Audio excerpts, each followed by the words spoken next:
The gender pay gap plays a significant role in contributing to the superannuation gap. Women on average earn about 12% less than men in Australia, which means they have less income to contribute to their superannuation accounts.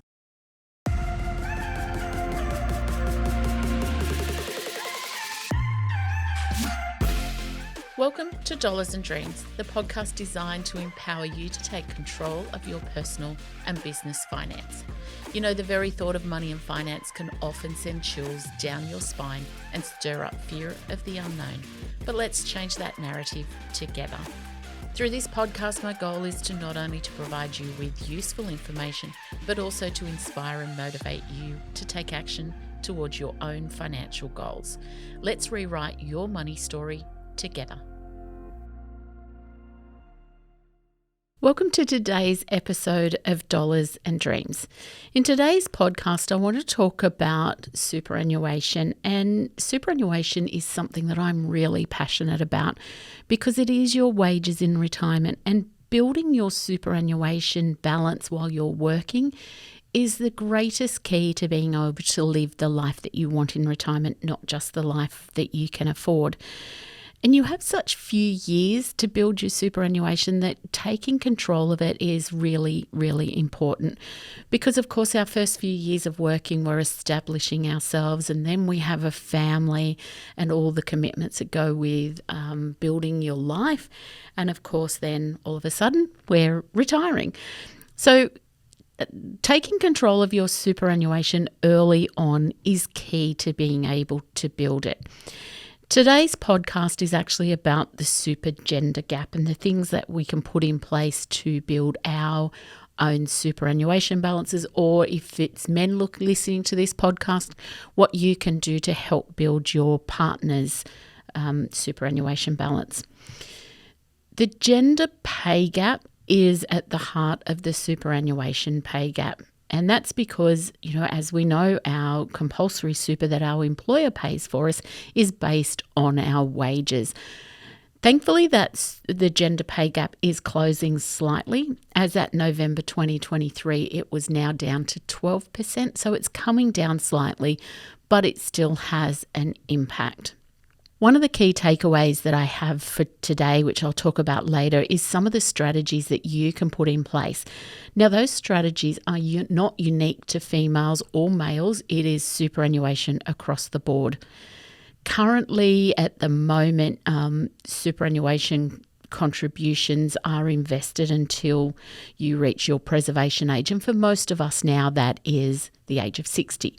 So if you were born after the 1st of July 1964, then you have a preservation age of 60. A preservation age just simply says when you can access your superannuation, as long as you meet what's called a condition of release. So if you're aged between 60 and 65, you can only start to draw down your pension through a transition to retirement, or if you have retired or you meet one of the other conditions of release. So for most of us, we need to work on that we can't access our super until we're between 60 and 65. So let's go back to what the gender pay gap is. And I'm sure most of you understand that by now, but I just want to clarify that it is not the difference between a man and a woman doing the same job. That is equal pay, and that is very different, and it is illegal in Australia. The gender pay gap is the average wage of a man compared to the average wage of a woman. And across Australia, as I said, we're now down to around about 12%. Some states are significantly higher than others, but that's probably because those states, and yes, I'm talking to you, Western Australia, you have a lot of high income earners that are male because they're in the mining industry. Tasmania actually has the lowest of the gender pay gap, sitting at about 5%. And again, that's because Tasmania tends not to have those very male-dominated industries.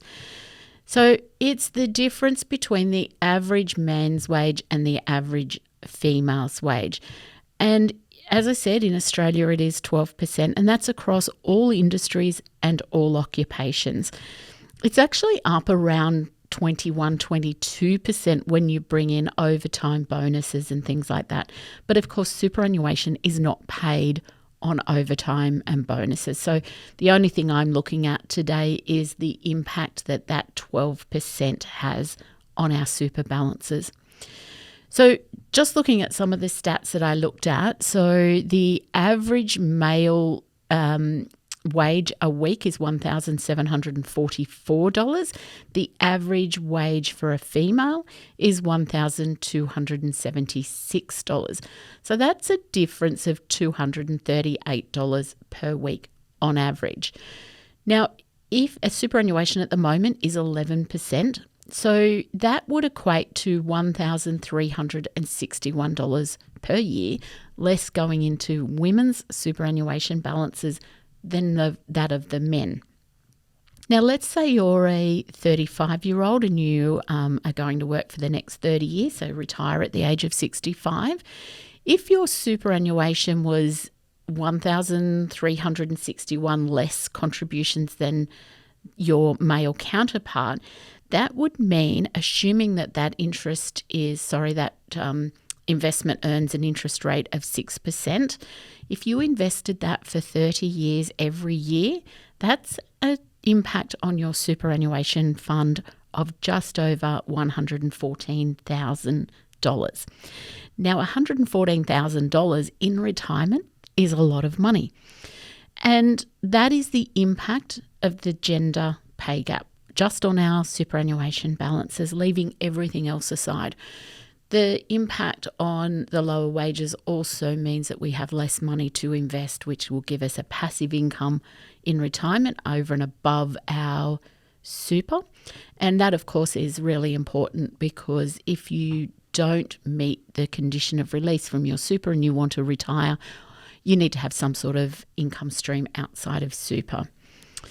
Every single age group in Australia, regardless of whether we're talking the 15 to 19-year-old age group, has a shortfall in superannuation, females over males.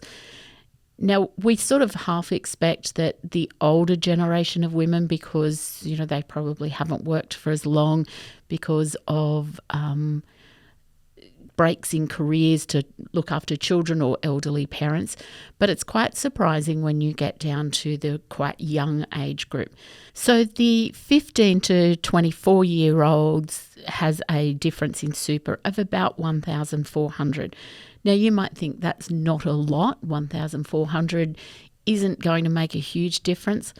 But these people have balances of $6,000. So we're talking close to 20% of their balance difference. When we get to the 25 to 34-year-old age group, that's where we see about an $8,000 difference. So the average male has an account balance of $42,000. The average female has an account balance of $34,000.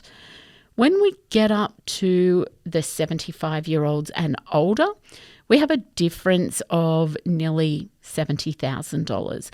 That is significant because, of course, women have a far greater life expectancy than men. And so our retirement savings in our superannuation is less, but it has to last us more years. And it's an interesting statistic that women over the age of 55 are now the fastest growing demographic of homelessness in Australia. Women are more likely to retire needing the support of aged pension or the support of their partners, which diminishes their ability to be independent. And of course, if you're living on the aged pension, it means that you may not be having the lifestyle that you want in retirement. Of course, we have two different versions of retirement. It can be a comfortable or, not quite so comfortable. So it's really important that we put some strategies in place to counteract the gender pay gap's impact on our superannuation balances. So some of the things that we always look at is to take advantage of the government co-contributions. Now, this is a contribution that the government will put into your super if you make a non-concessional contribution to your own super and you're a low to middle income earner. If you put an amount in, they will match it to a certain percentage and a certain amount.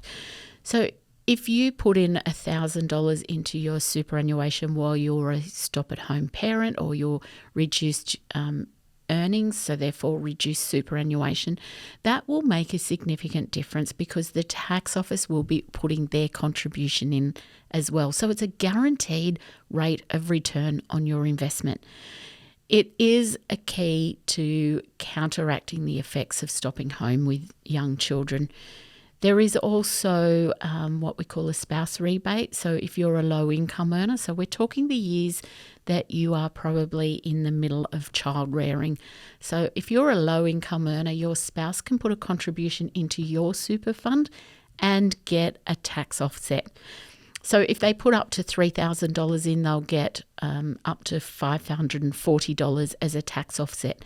And of course, a tax offset is a direct reduction in your tax. It's not like a tax deduction where you get a percentage of it back.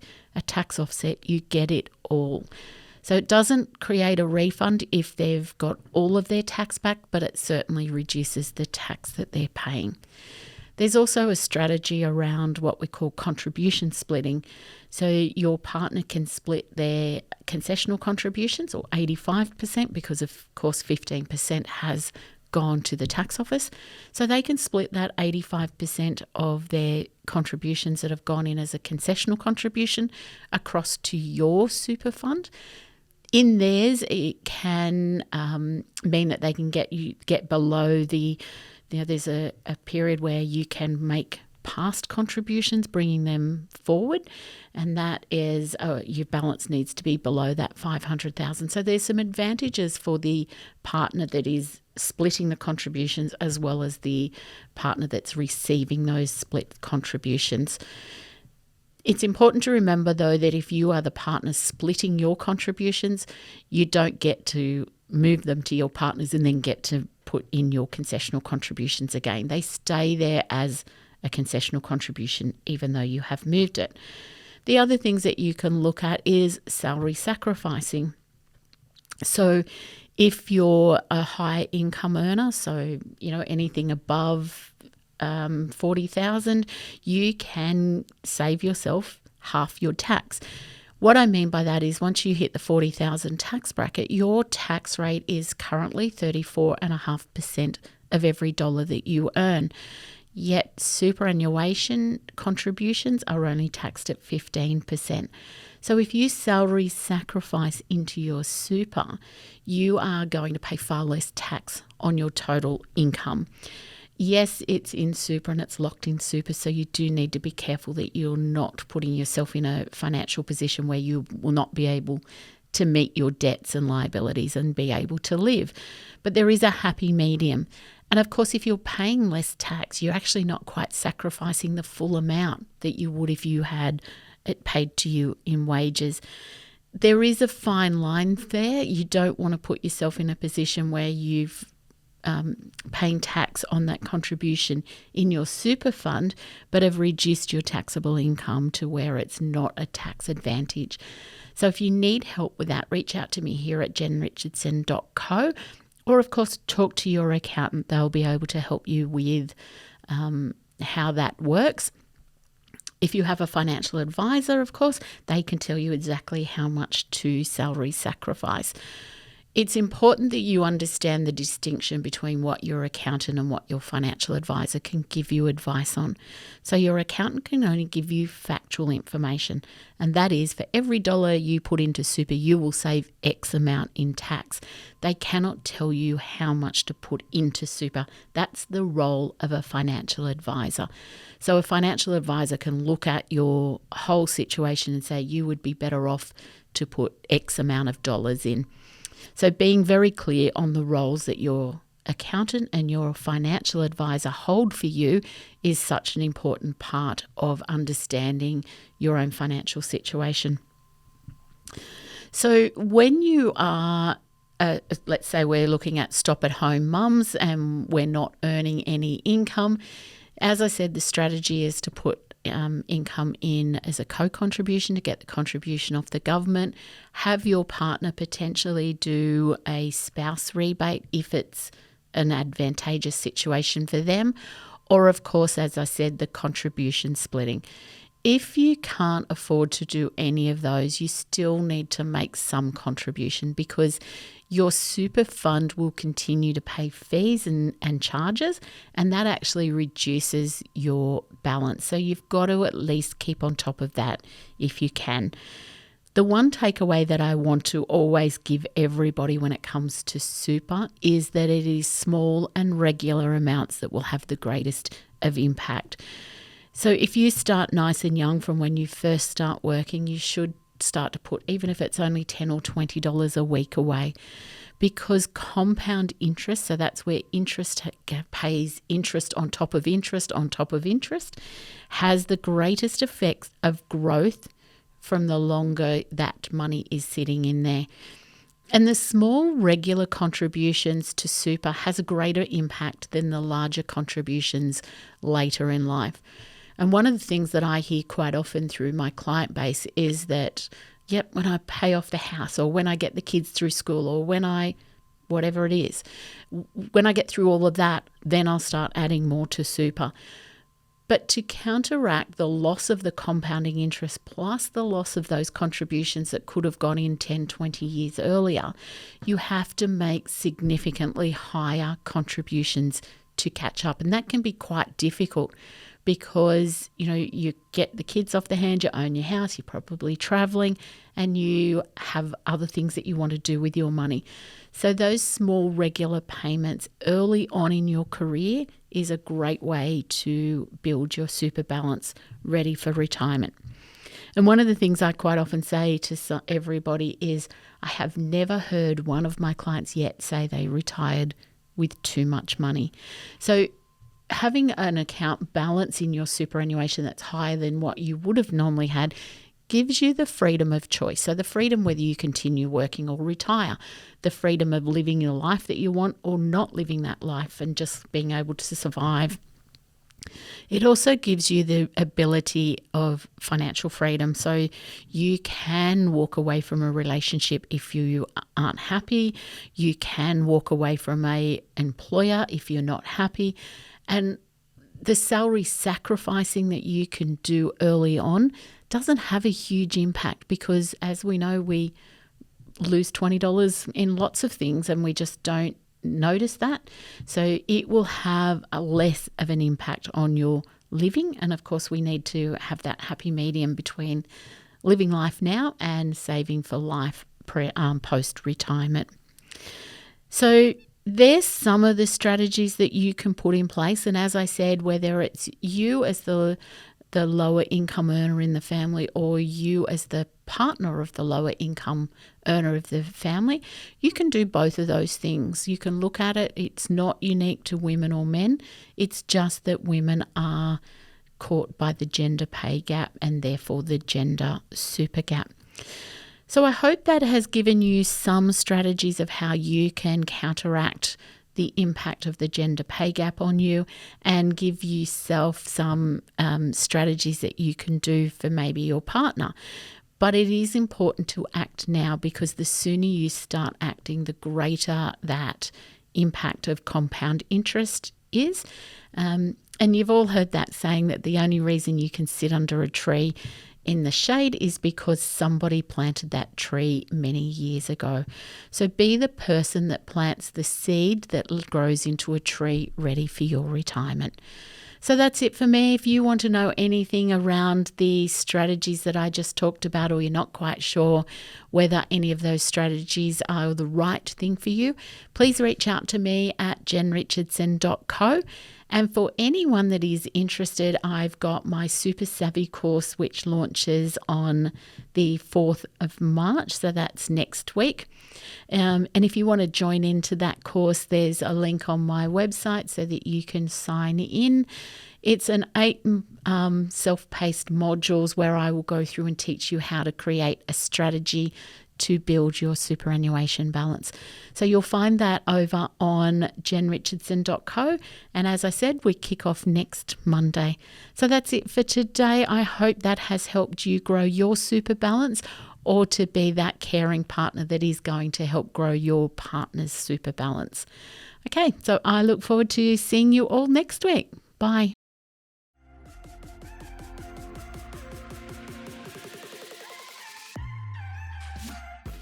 Remember, the advice shared in Dollars and Dreams is general in nature and it does not consider your own personal circumstances.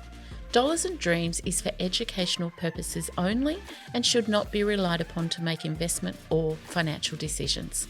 If you need more help, please reach out to a financial advisor for tailored personal advice. Don't forget to click that subscribe button so you don't miss out on future content. And please leave me a review. Your feedback really helps me to reach other people chasing their money dreams. You can find me over on Facebook and Instagram to connect with me. You will find the link in the bio or head over to my website at jenrichardson.co where you will find free content and learning tools.